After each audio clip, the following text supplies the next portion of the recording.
in this particular mix, there's certain things that I like about the bass capture and certain things that I don't like. First of all, we have an amp and a DI, and generally speaking, when we're choosing whether or not we want to use the amp or we want to use the DI or if we want to use a combination of both, we have to sort of figure out what the intention of the song is. So in this particular record, I think because it's got so much of that country rock influence, I really want to hear the amp happening. The DI is just good for consistency. And of course, we check the phase on that and, make sure that it's all lined up and all those kinds of things. If it was a different style of record, if it was something more like a dance pop type of tune, like a Katy Perry kind of record, then maybe we would just rely on the DI or tuck the amp in really subtly for flavor. And if it was something that was more like a classic rock style record or a punk rock record or something like that, we might only use the amp. It really just depends on what we're going for. In this particular case, I felt like the amp by itself was just a little bit on the light side.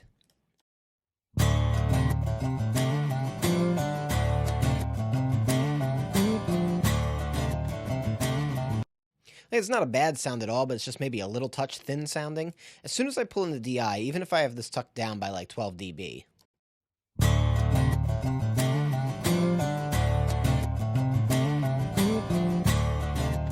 it's much fuller sounding, it's much more consistent sounding. So I think a blend of both is really the way to go. What I'm going to do now is show you some of the processing. So when I hear the combination of the two,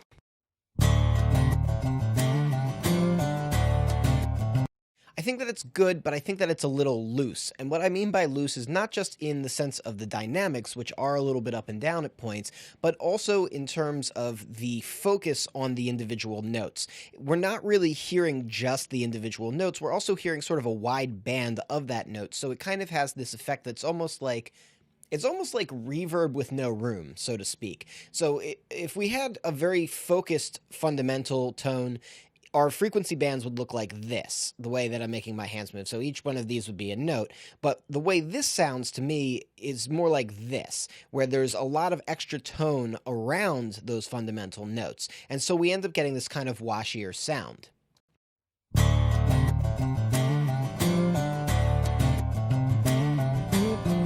So it's important in the tracking phase right away just to be listening for that, and a lot of things can cause that to happen. It could simply be the way that the speaker and amp are all configured.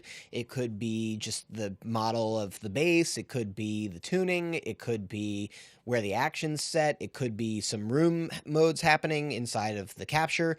It really can be a lot of things that can make that loose sound. And sometimes that loose sound is not even a bad thing, but in this particular case, I really do want to hear something that's tighter. So my first move here is going to be some EQ. What I'm doing is I'm focusing sort of on that bass band, which is around 80 to 100 hertz, and I'm pulling a little bit up in that region. At the same time, I'm going to the octave above, starting at like 130 hertz, and I'm pulling a tight band down because that's where a lot of that whoop kind of tone is showing up. That's that part of that loose tone that I don't like so much. And then there's also a bit of excess brightness that shows up as I try and brighten the bass. It's a very, very dark bass. So as soon as I start cranking the treble up, it starts sounding better, but a little bit of honk starts showing up. So after I brighten the bass, then I find that I'm attenuating a little bit around 800 hertz, which is where that kind of tone starts to appear. So here's the before and after.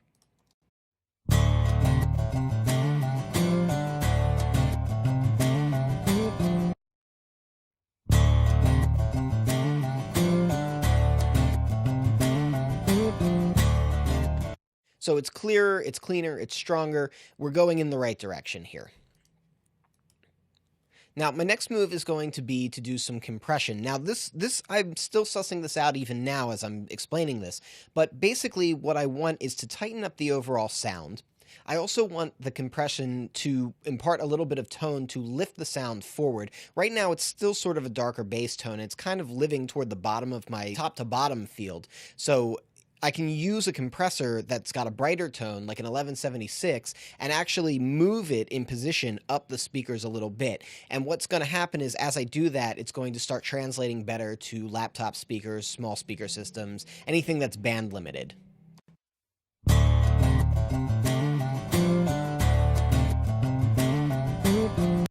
And then pull the compression back on.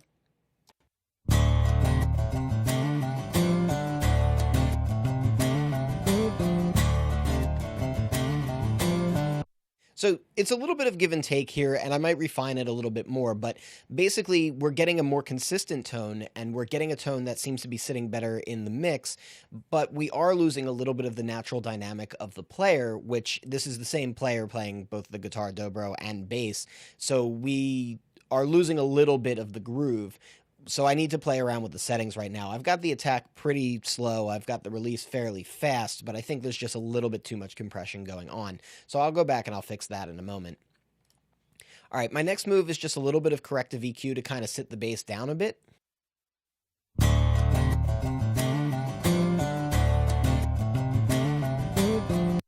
After.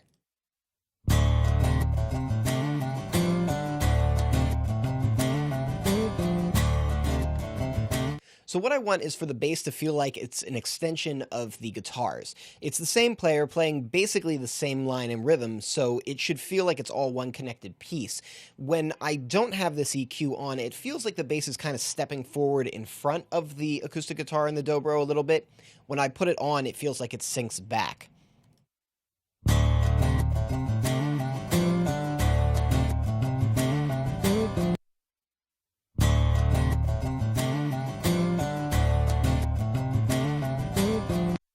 So by just attenuating some minor tones that make the bass step forward, I actually glue the bass in with the guitars a little bit better.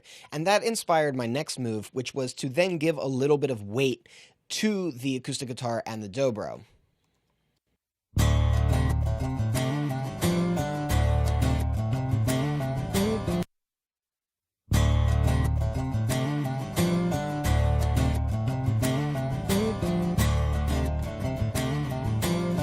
One more time.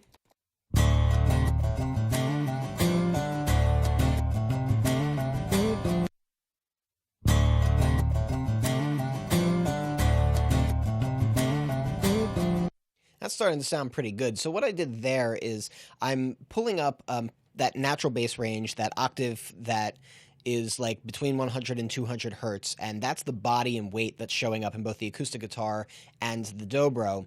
And then I'm shelving off 70 hertz and below, which is sort of excess low end that doesn't really need to be there. And so what I'm effectively doing is I'm moving the low end of the acoustic guitar and the dobro forward to give more weight to the overall low end. But in the process of doing that, I'm also removing some of that natural space that belongs to the bass guitar so that I haven't made it seem like now the dobro and the acoustic guitar are stepping over the bass. So it's sort of the same idea in reverse. But ultimately, the big picture is that I want the acoustic guitar, the dobro, and the bass to all kind of be this one big, powerful body. And doing that requires a little bit of back and forth and a little bit of sussing things out. It took me a while to figure out these settings, but because I knew what I wanted, I could kind of figure it, and once I got there, I knew that it was correct. And then the very last thing that I'm doing is just a bit of multiband, because there's a couple of top notes that just get a little bit too prominent to my ear, and that's a pretty subtle difference. I don't know how easily it's going to translate, but I'll play the before and after.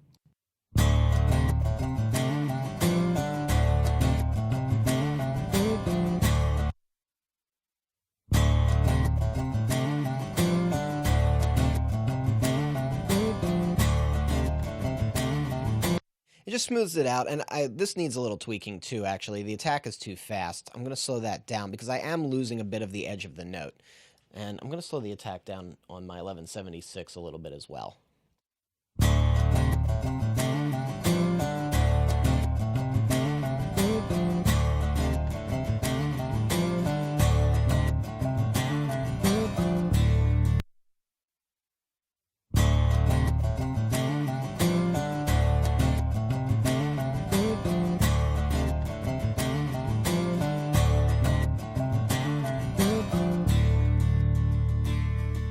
There we go. So that's how I've decided this is going to fit in the mix, and there's a few things that I want to point out. The first is that I've moved the bass from being a darker bass to being a significantly brighter bass. If I take off these effects again and play it,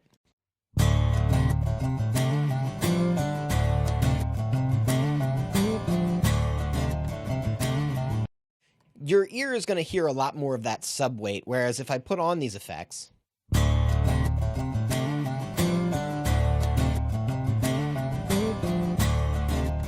The ear comes more to the natural bass range, and the reason why I'm doing that is because I still have a kick and a sub kick and a stomp that I'm going to have to work into this mix, and I think that I'm going to get a more powerful and more compelling low end from those elements. Now, that's not to say that that's always going to be the case. Sometimes the sub range is really possessed by the bass guitar. There's a lot of, fantastic examples of that, particularly in jazz records, funk records, a lot of classic rock records, and it's starting to show up again in modern records as well, where the bass guitar is starting to really dominate the low end as opposed to the kick. So there are times when you're going to want to keep that powerful sub going. And so what I'm going to do now is just take off these effects and show you an alternative to what I just did that's going to be more geared toward building up that big sub. So one thing that I'm going to want to do when I'm trying to really pull up the sub is make sure that my signal is very clean coming in. So I'm going to take the amp out of the picture, and I'm going to focus just on the DI.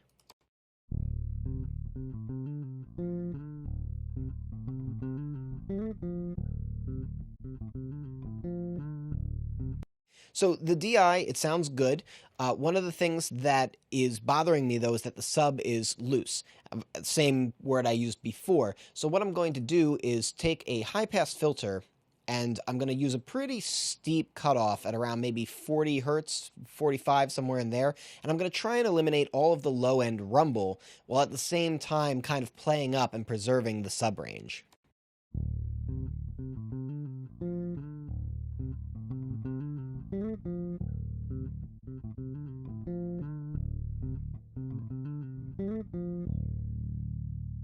All right, cool. That sounds pretty good. So what my goal is I want to remove the sub rumble, that like 40 hertz and below kind of stuff, and I want to preserve the fundamental tones. So all that stuff that's hopping around 60 hertz to 100 hertz, all that stuff I want to leave that unaffected. So what I'm doing is I'm just tightening up the band. The next thing that I want to do is I want to brighten the overall sound.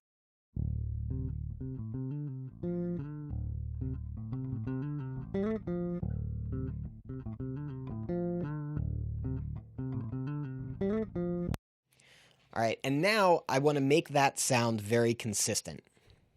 So what I'm going to do is I'm going to chain a compressor and a limiter in line. The compressor doesn't need to be working too hard. It's just to make the limiter's job easier, basically.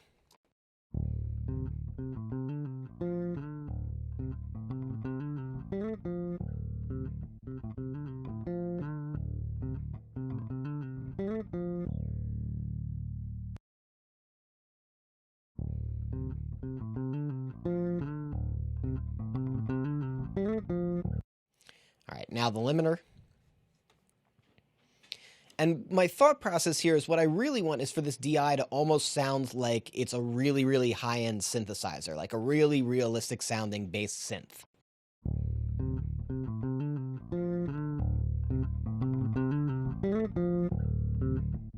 And this release control on the limiter is really important because that's going to allow me to do this cleanly as opposed to doing this and getting modulation distortion.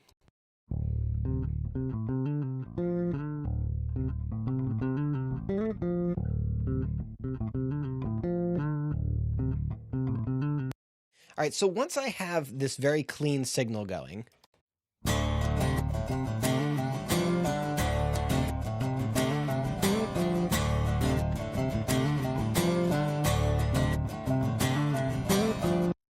here's where things get interesting. Now I'm going to contour it to give it a big sub using an octaver.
And now one more spot of EQ just to sort of sit it in the right place. Right now it's a little too much nose and not enough body. So maybe I'll go back to this EQ. I'm going to turn down some of the brighter tones here. Extend this a bit.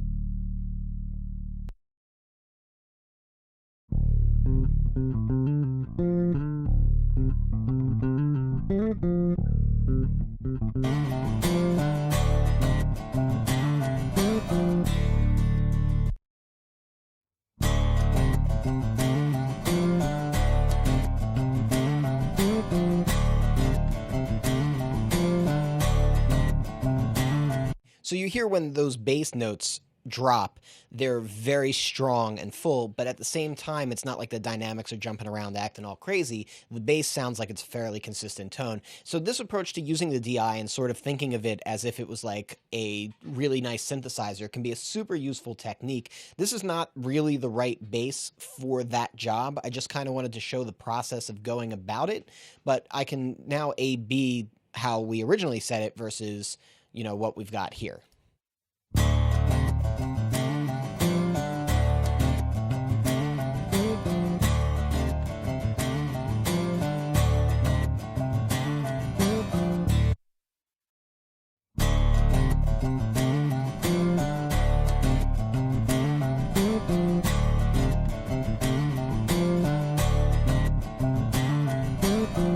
So you can hear it's very clean, it's very powerful, it can be really effective when you're doing like dance pop style records. I want this to sound more like a bass guitar, and also, again, because there's going to be those big stomps in here, I don't really feel like I need this particular style, this big, powerful, focused bass going. I think a more natural and dynamic and groove-based kind of bass is going to be more useful. Now, I want to show you one more thing about basses. Sometimes when you get a record, you want that amp kind of a feel, but you don't get an amp. And that can be really difficult because it's very hard to make a DI sound like an amp. But I'm going to show you how I would do that if I only had the bass DI using the Soundtoys Effects Rack, which is a super, super cool plugin. If you've got the budget for it, I cannot say it enough. Get that because it's awesome. Anyway, here is my Fake It Till You Make It bass DI turned into an amp.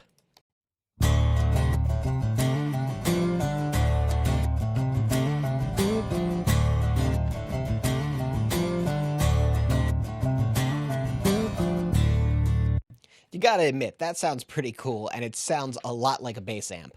So, how am I doing it? Okay, this looks complicated, but I'm going to explain everything step by step. The first is that the sub-range of this capture inside the bass itself is a little bit loose. Sometimes the sub gets really woofy and thumpy, and that's just no good for what we're trying to do. So similar to what we did before where we were cleaning it up, my very first thing is Filter Freak with a 6-pole high pass. Usually 6 or 8 is going to get this job done, and it's set to 50 hertz. So I'm chopping up that deep sub and getting rid of it. My next step is going to be Phase Mistress. Now, in fairness, this is a preset, so it takes a very tiny bit of tweaking, but it's a preset called Overeater, where we're basically distorting Phase Mistress, and it's really cool.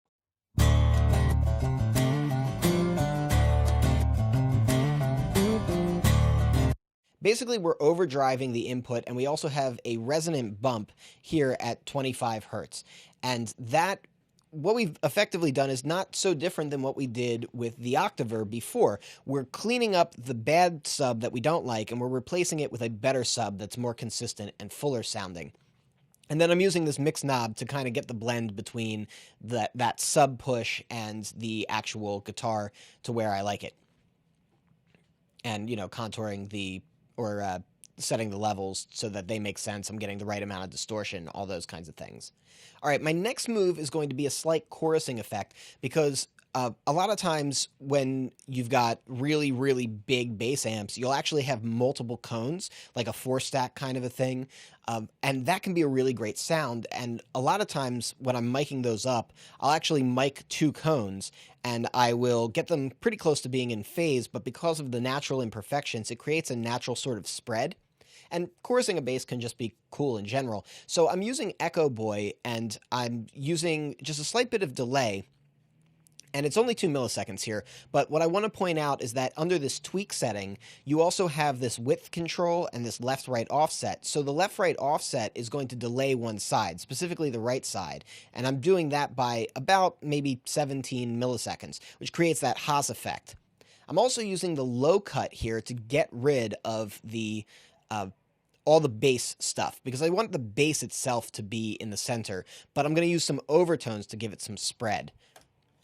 Here's the before and after on that.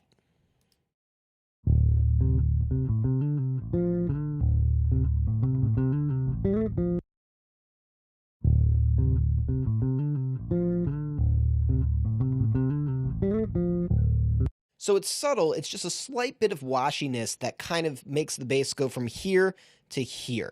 And that's all I'm really trying to do with it, because I feel like that's a slightly more natural sound. It's as if I'm incorporating some of a room into it, or I'm using multiple cones in a single amp. So the very last step is going to be this radiator plugin here, which I'm using to also gain match my level before and after, but because it's meant to be a saturator, it gives it a little bit of extra warmth and tone that is reminiscent of an amp. The level's going to change when I pull this in and out, but I do want you to hear it.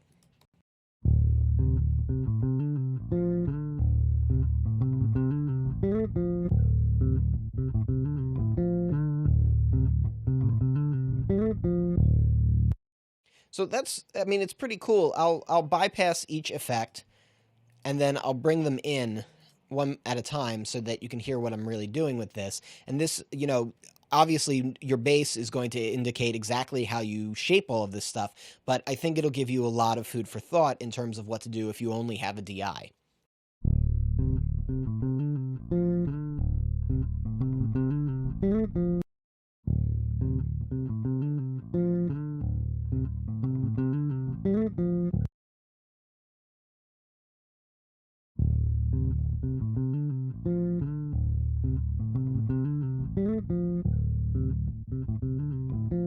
One more time.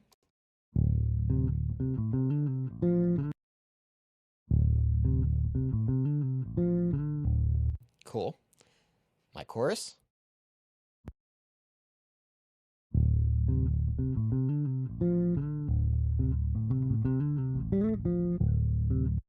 And my saturator.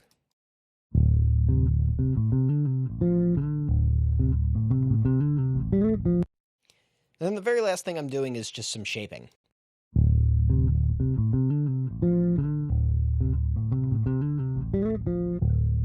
And that's all just when I hear it in the mix, because without it, it sounds like this.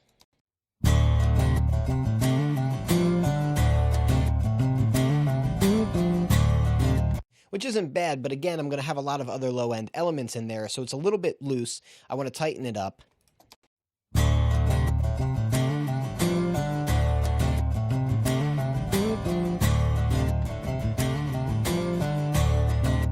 And it's a really pretty cool sound.